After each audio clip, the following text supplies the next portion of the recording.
தனுஷ நேருக்கு நேரா தாக்குறதுக்காக தன்னோட படங்கள்ல சிம்பு பண்ண சம்பவங்கள் என்னலாம் தெரியுமா? லிஸ்ட்ல நம்ம ஃபர்ஸ்ட் பார்க்க போறதே காளை. காளை படத்துல வில்லன் லால் சிம்பு கிட்ட நான் பொல்லாதவன் அப்படின்னு சொல்லுவாரு.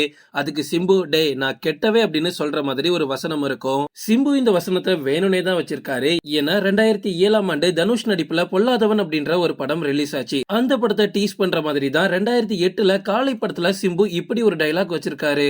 லிஸ்ட்ல நம்ம அடுத்து பார்க்க போறது வல்லவன். வல்லவன் படத்தோட ஸ்கூல் சீன்ல ரீமா சன்ன சிம்பு லெஃப்ட் அண்ட் ரைட் வாங்குற மாதிரி ஒரு காட்சி வரும். கரெக்டா? சிம்பு ரீமா சன்ன உருகி உருகி லவ் பண்ணுவாரு. ஆனா அந்த பொண்ணு சிம்புவை அடிமைப்படுத்துற மாதிரி நடத்தும். இதனால பயங்கர காண்டாகி இதுக்கு மேல பொறுத்துக்க முடியாதா அப்படின்னு ஸ்கூலோட ஆடிட்டோரியத்துக்குள்ள வச்சு ரீமா சன்ன வச்சு வாங்கிடுவாரு நம்ம சிம்பு. அந்த சீன்ல தான் என்னோட லவ்வர் என்ன விட்டுட்டு போயிட்டா அப்படின்னா அவளை என் கூட சேர்த்து வைங்க அப்படின்னு போலீஸ் ஸ்டேஷன் வாசல்லையோ இல்ல கோர்ட் வாசல்லையோ நிப்பேன்னு பாத்தியாடி அப்படின்னு சிம்பு ஒரு வசனம் பேசியிருப்பாரு. இதெல்லாம் தனுஷ பச்சையா ஓப்பனா அட்டாக் பண்ணது. ஏன்னா தனுஷோட தேவதையை கண்டேன் படம் பார்த்திருக்கீங்களா? அந்த படத்துல தனுஷ ஹீரோயின் விட்டுட்டு போயிருவாங்க. அந்த நியாயம் கேட்கறதுக்காக போலீஸ் ஸ்டேஷன் கோர்ட் அப்படின்னு தனுஷ் அலைஞ்சிக்கிட்டு இருப்பாரு. கடைசி இதுக்காக கேஸ் எல்லாம் கோர்ட்ல நடக்கும். கடைசி தனுஷ் ஜெயிப்பாரு. இத டீஸ் பண்ற மாதிரி தான் வல்லவன் படத்துல சிம்பு இப்படி ஒரு டைலாக்க வச்சிருக்காரு. லிஸ்ட்ல நம்ம அடுத்து பார்க்க போறது வாலு. படிக்காதவன் படத்துல தனுஷ் தமனா கிட்ட என்ன மாதிரி பசங்கள் எல்லாம் பார்த்தா பிடிக்காது, பார்க்க தான் பிடிக்கும் அப்படின்னு ஒரு டைலாக் பேசியிருப்பாரு.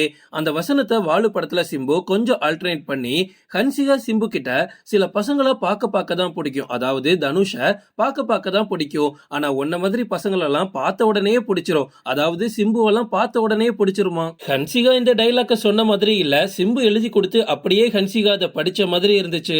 லிஸ்ட்ல நம்ம அடுத்து பார்க்க போறது வானம். வானம் படத்துல சிம்பு ஹீரோயின் கூட பார்ட்டி பண்றதுக்காக 40,000 ரூபாய் தேவைப்படும். அந்த 40,000க்கு இவரும் சந்தானமும் சேர்ந்து அலைஞ்சுக்கிட்டே இருப்பாங்க.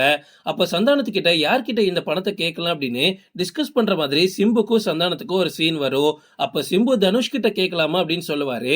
அதுக்கு சந்தானம் அவன் உனக்கு நான் கண்டிப்பா தரமாட்டான்னு பதில் சொல்ற மாதிரி ஒரு சீனை வச்சிருப்பாங்க.